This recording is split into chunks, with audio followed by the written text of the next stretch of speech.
សួស្តីសៃសានសួស្តីបងឈ្មោះអីដែរហើយមកពីខាងណាខ្ញុំឈ្មោះសៃលេខខ្ញុំមកពីភ្នំពេញសុំសួរថារវាងថ្នាំដុសធ្មេញហើយនិងច្រាសដុសធ្មេញយកមួយណា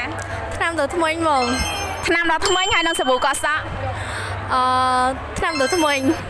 ថ្នាំដុសធ្មេញហើយនិងទឹកអនាម័យទឹកអនាម័យអរគុណច្រើនអរគុណបងបងដែលមានបញ្ហាធ្លាក់សធំក្លិនរមាស់បងប្អូនទាំងអស់គ្នាអាចសាកល្បងមកមើលទឹកអនាម័យតូមីតិចមើលនេះគឺជា feedback របស់អ្នកប្រើប្រាស់តូមីពិតតែម្ដងចាដែលគាត់ថាពីមុនគាត់ស្ងួតរមាស់ឥឡូវគាត់មានចំណាំហើយគាត់ប្រើរបស់ថ្លៃចា$40 $50គឺអត់ស្មើជាមួយនឹងទឹកអនាម័យតូមីដែលតម្លៃត្រឹមតែ$6នេះទេបងប្អូនទាំងអស់គ្នាបរិមាណរហូតដល់200 ml ជាពិសេសនោះបងប្អូនទាំងអស់គ្នាគឺមើលស្តង់ដារនៃផលិតផលតូមីជាពិសេសនោះគឺផ្សំចេញពីធម្មជាតិចាពីរុក្ខជាតិបុរាណ